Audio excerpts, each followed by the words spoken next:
Alcohols and phenols we have done. Today we will do ethers. Before that, the distinction between primary, secondary and tertiary. इन तीनों alcohols के बीच में हम कैसे distinguish करेंगे, एक बार ये टॉपिक देख लेते हैं। इसको करने के लिए हम तीनों में ना Lucas reagent we will add. Now what is this Lucas reagent? It is ZnCl2 anhydrous plus concentrated HCl. What we have to do? Primary, secondary, tertiary तीनों में लुकास रीजेंट को ऐड कर दो। जो टर्शरी वाला अल्कोहल होगा उसमें turbidity turbidity appears immediately, मतलब रिएक्शन बड़ी फटाफट हो गई। तो टर्बिडिटी का क्या मतलब होता है? जब जो टर्शरी अल्कोहल है, जब वो रिएक्शन करेगा HCl के साथ तो ये बनाएगा chloro, means OH will be replace by chloro. और जो वॉट एवर इज प्रोड्यूस्ड ना, ये अल्कोहल में डिसॉल्व नहीं होता पूरी तरह से। जब ये डिसॉल्व नहीं होगा तो टर्बिडिटी क्रिएट करेगा। तो टर्बिडिटी अपीयर्स इमीडिएटली का मतलब होता है रिएक्शन फास्ट हो गई है, मीन्स टर्शरी है।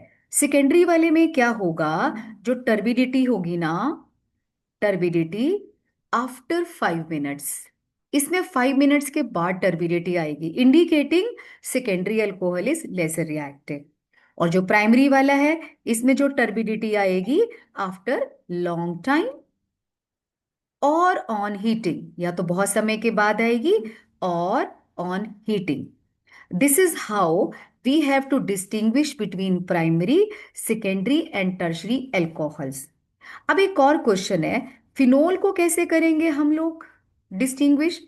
फिनोल की डिस्टिंक्शन किसी के भी साथ आ जाए, इसकी किसी के भी साथ आ जाए फिनोल की, आपने क्या करना है? इसमें न्यूट्रल फेरिक क्लोराइड लेना है। Now the question is why did this word put neutral? Neutral इसीलिए लगाया गया है बिकॉज फेरिक क्लोराइड को जब हम वाटर में डिसॉल्व करते हैं तो this salt is acidic in nature, तो थोड़ा सा बेस डाल के इसको न्यूट्रल किया जाता है। पर्पल मीन्स वॉयलेट कलरेशन, और अगर ग्रीन कलरेशन आ जाए तो समझ जाना फिनोल प्रेजेंट है। The same test will not be given by any of the compound.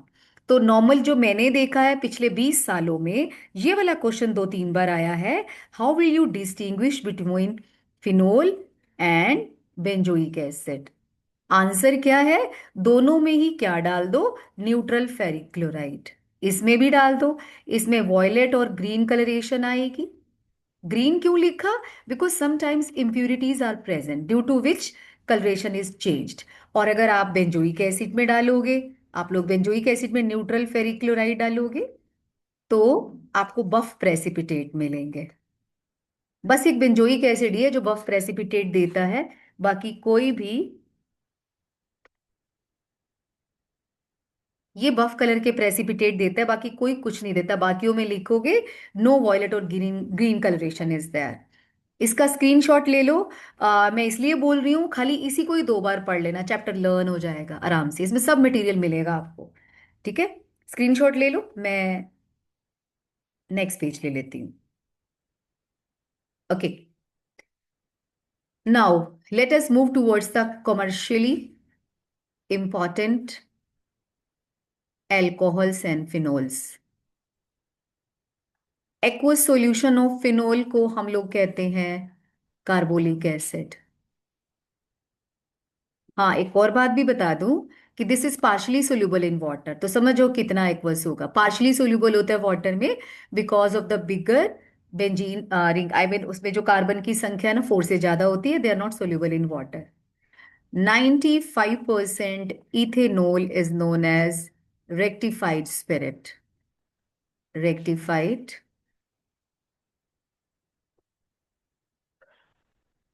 Rectified spirit इसे कहते हैं हम लोग।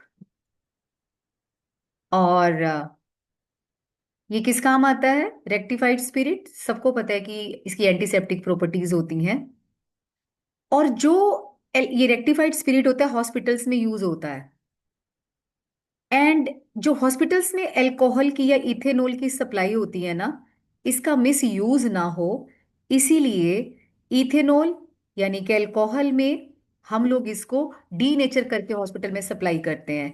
इसे बोलते हैं denatured alcohol.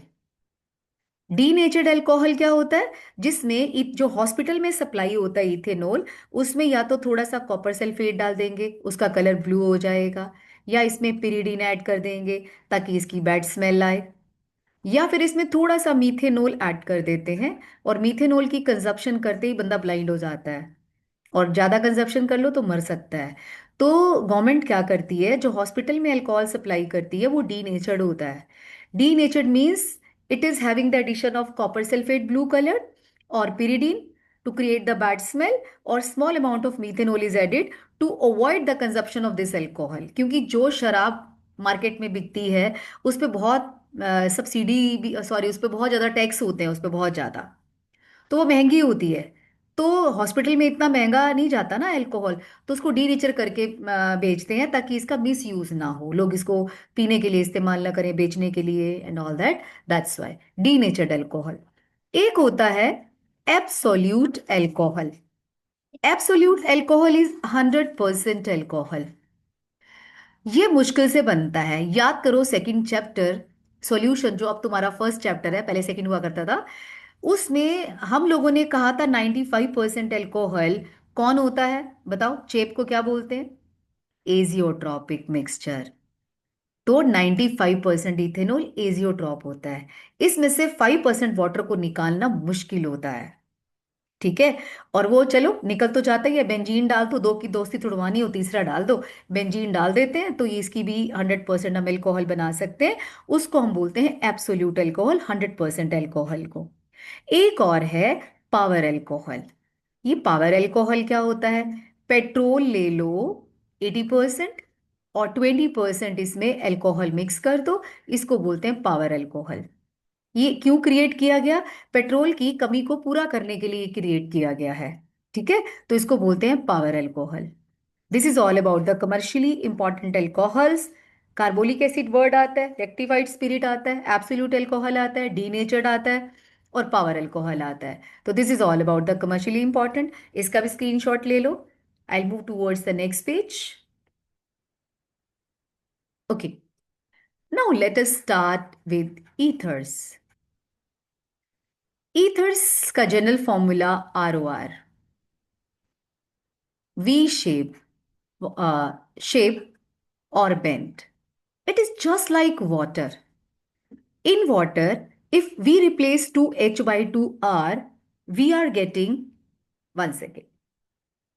Hello, good morning, बेटा। आज नव्या class.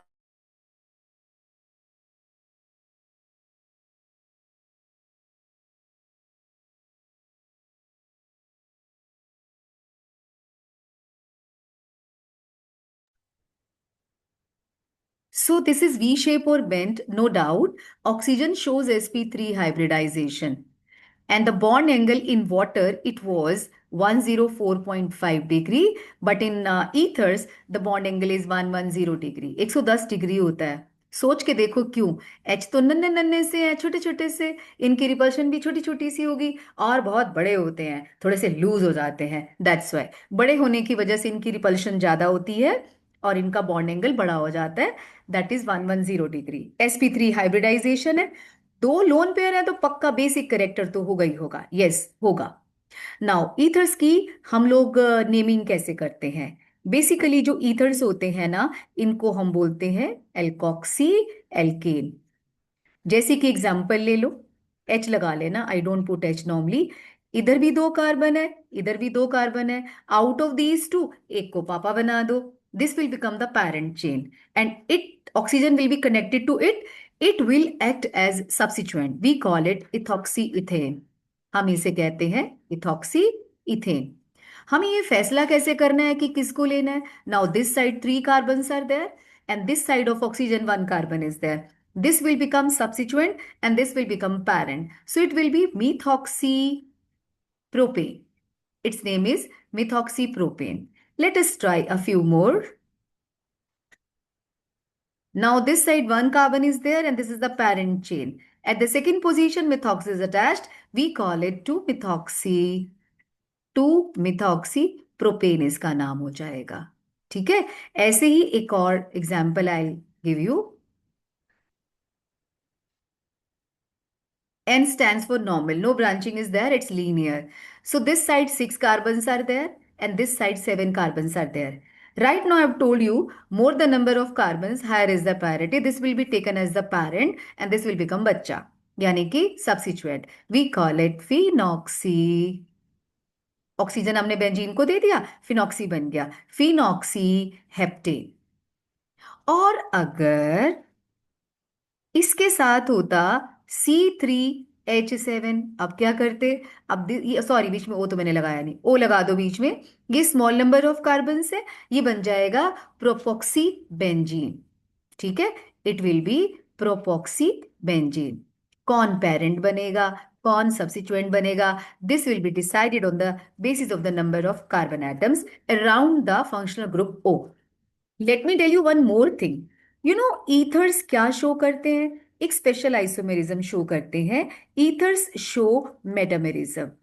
No, what is this metamerism? Oxygen के दिस साइड 3 कार्बन है, दिस साइड 1 कार्बन है. मेक वन मोर स्ट्रक्चर, ये इसका आइसोमर ही होगा. Both of these, 1 and 2, both of these are having the same number of carbon, same number of hydrogen, same number of oxygen, but they have different number of carbon atoms around the functional group. ये देखो, इसमें around the functional group 3 है एक तरफ, इधर 1 है, इधर 2 और 2 हैं. इनको मेटामर्स कहते हैं. What are the metamers? They are having different number of carbon atoms around ओ, यानी कि फंक्शनल ग्रुप. हम इन्हें मेटामर्स कहते हैं. तो ये मेटामेरिज्म भी शो करता है. और this is how the nomenclature is written for ethers. इसका भी स्क्रीनशॉट ले लो, क्योंकि जैसी हमारी मीटिंग खत्म होगी इन सारे स्क्रीनशॉट को 2-2 बार पढ़ोगे, ईथर्स लर्न हो जाएगा, कुछ बचेगा ही नहीं question. Okay. Next, what is the methods of preparation of ether? In your book, in NCRT, two very important methods are there. The very first one is Williamson's synthesis. It is also known as unsymmetrical ether. It is known as unsymmetrical ether. Why? In this case, alkyl halide and sodium alkoxide is taken. Alkyl halide and sodium alkoxide is taken, right? And you will get ROR dash plus NaX. What is the special thing about alkyl halide and sodium alkoxide? Alkyl halide is taken to be primary only. You can't take secondary, you can't take tertiary. Why? I'll tell you. RONA, sodium alkoxide, can be taken as primary or secondary or tertiary. Why? Let us see. Let us take one example of primary alkyl halide, CH3CH2Cl plus C2H5ONA. Its name is sodium ethoxide. It is 1-chloroethane. You know the naming of these small, compounds, right? And you will get NaCl will go away with each other and you will get CH3, CH2O, C2H5. Ethoxyethane you will get. Chalo. Now we will take secondary alkyl halide. ये देखो. I have taken secondary alkyl halide and here CH3ONA. Na and Cl will go away, no doubt. And you will get the position where chlorine was present. OCH3 will attack on the same position. बस इसका ध्यान रखना है, जहां से chlorine जाएगा और ये एल्कोक्सी ग्रुप वहीं पे आएगा. लेकिन सेकेंडरी वाला कहता है भैया मैं थोड़ा सा ना एल्कीन भी बनाऊंगा. आप समझ में आया क्यों नहीं ले सकते? सेकेंडरी एल्काइल हैलाइड ईथर तो बनाता है, साथ में एल्कीन भी बना देता है। अब हमारा तो एल्काइल हैलाइड खराब गया ना, मुझे तो एल्कीन चाहिए ही नहीं था। That's why. चलो अब टर्शरी को ले लेते हैं। हमने टर्शरी एल्काइल हैलाइड लिया, इसके साथ हमने सोडियम एल्कोक्साइड लिया।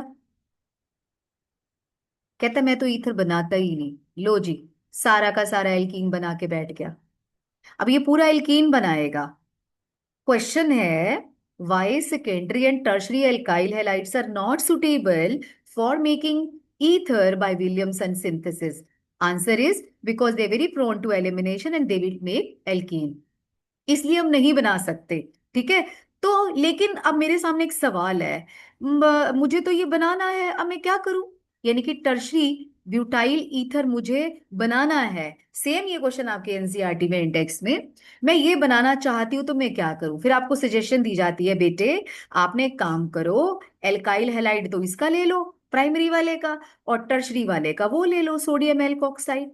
हाँ, अब हो जाएगी रिएक्शन, ये देखो अब बन रही है ether.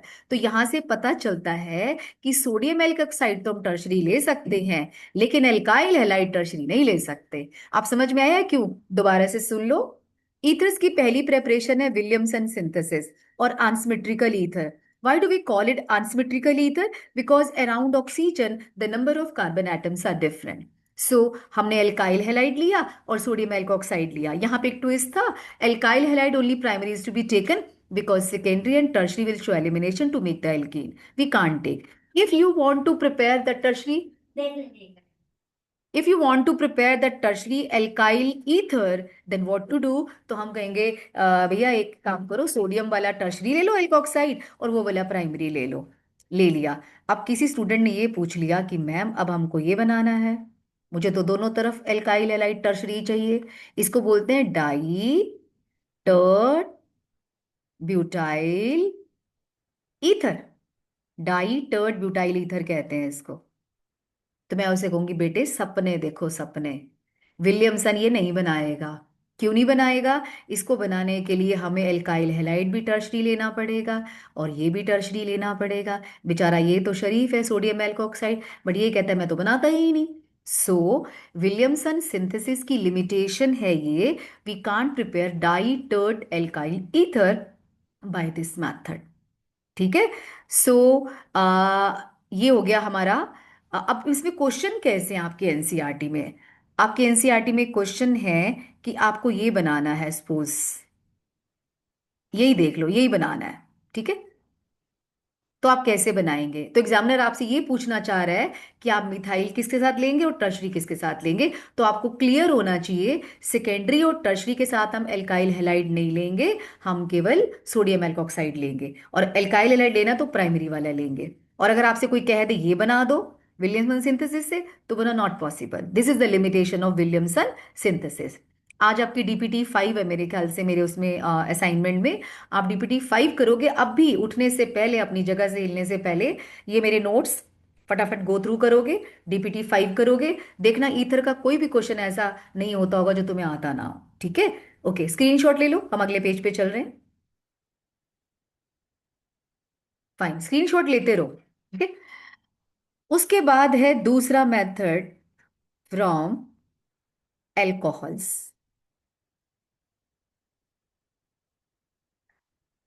From alcohols, let us take the very simple example of CH3CH2OH.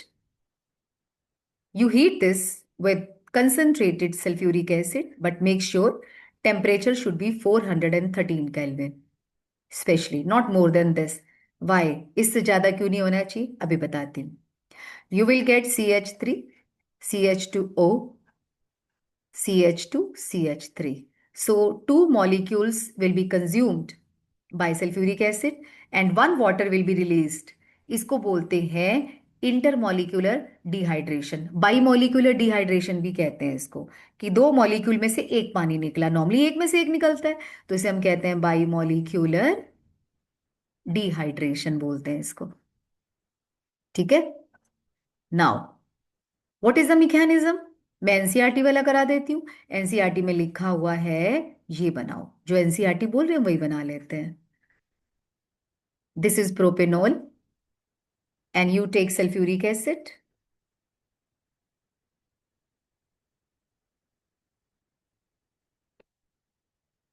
Hello.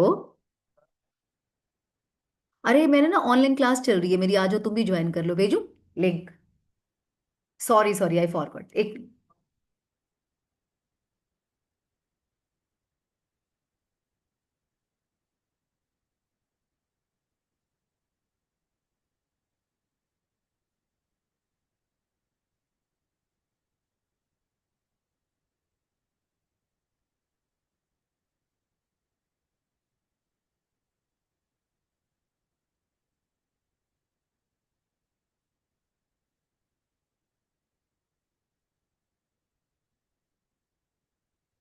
वैसे मुझे ग्रुप में अनाउंस कर देना चाहिए था, कोई और भी आना चाहता तो आ जाता है ना, रीजन तो अच्छी होती है, हर एक को चाहिए होती है। Okay, so this is propanol and आपने सल्फ्यूरिक एसिड डाला, 413 केल्विन डाला। अभी 413 की बात बताती हूँ, रुक जाओ। And you will get propoxy propane, CH3CH2। ठीक है, दिस इज प्रोपोक्सी प्रोपेन। इसका mechanism is asked in your NCERTs back. Mechanism specially इसी का पूछा हुआ है। ठीक है, तो इसका मैकेनिज्म देख लो। In the first step, H plus of sulfuric acid will make attack on the oxygen because of the presence of two lone pair of electrons, right? As usual.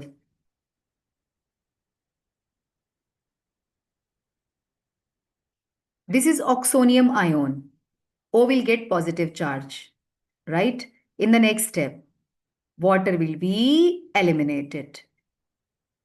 Finally, you can say sulphuric acid अपना H plus देता है ताकि हम उसका OH बाहर निकाल सके। अब इसको ऐसे समझो, and you will gate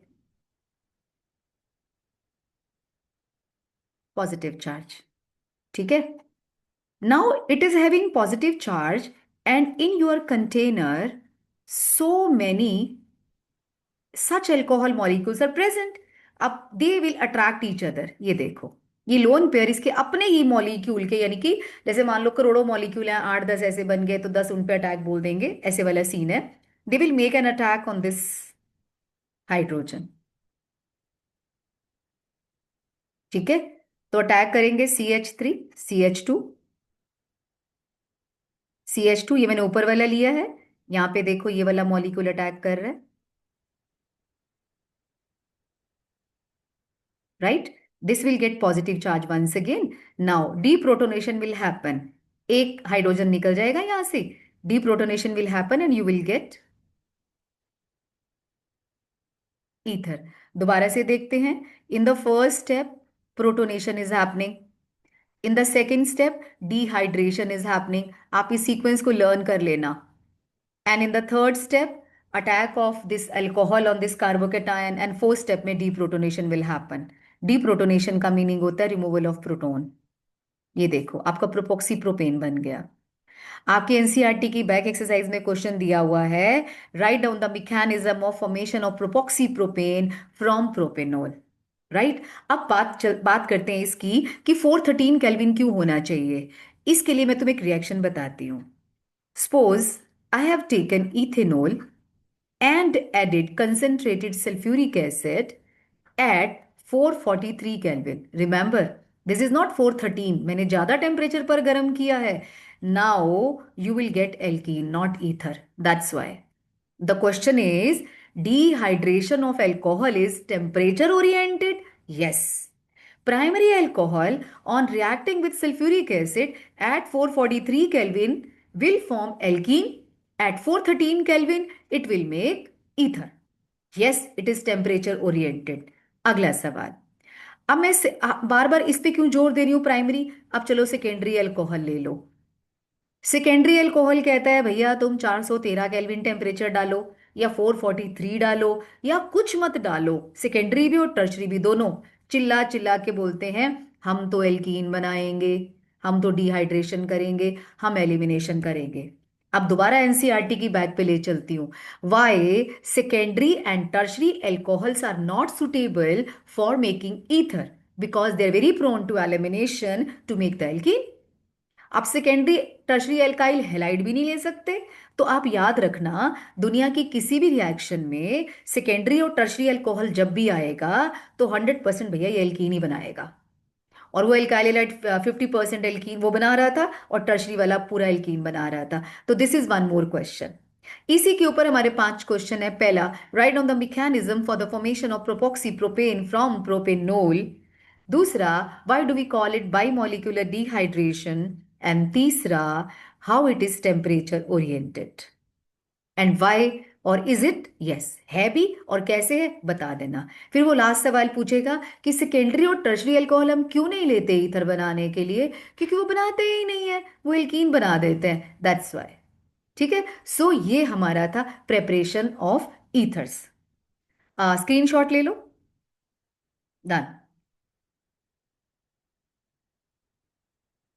okay, एक और क्वेश्चन है हमारा। I want to prepare aromatic ether OCH3,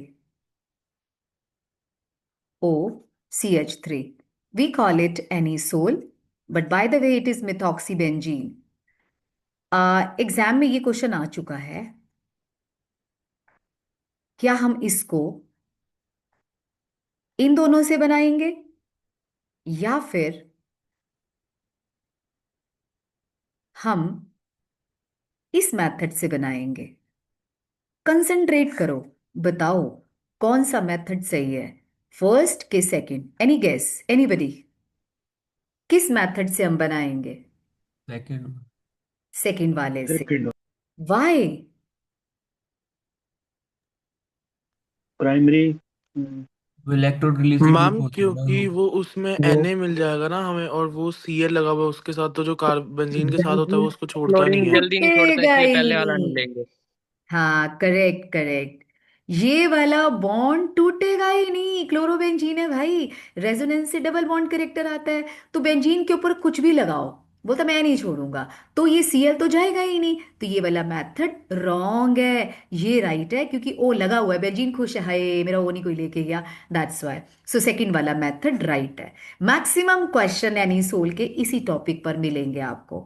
I am dead sure कि आपको विलियमसन सिंथेसिस और डिहाइड्रेशन वाला परफेक्टली क्लियर हो गया है। डन। अब हम चलते हैं इनकी प्रॉपर्टीज पे। फिजिकल प्रॉपर्टीज में पहली बात, दे है वेरी लेस बॉइलिंग पॉइंट, बहुत कम होते हैं। हाथ पे ईतर रखो उड़ जाता है, इतना कम बॉइलिंग पॉइंट है, बताओ। थोड़ा सा जमीन पे गिर गया, 2 मिनट बाद साफ हो जाएगा, उड़ जाता है। इसका मतलब इसका जो inter particle force of attraction है वो बहुत वीक है।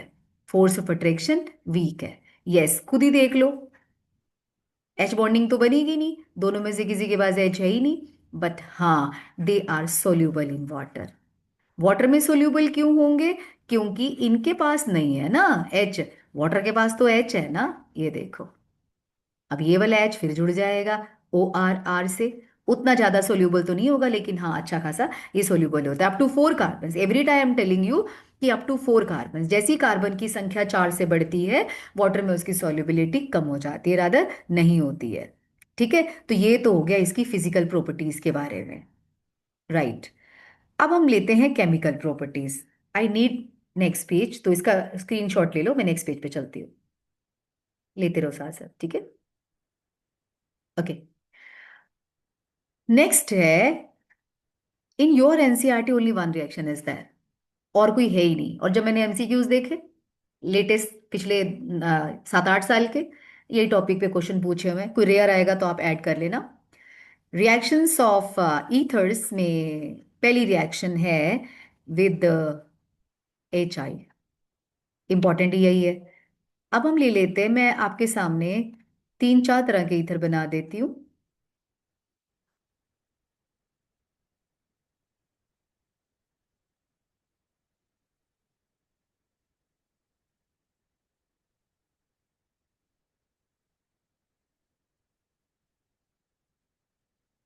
सब में मैंने HI डाल दिया।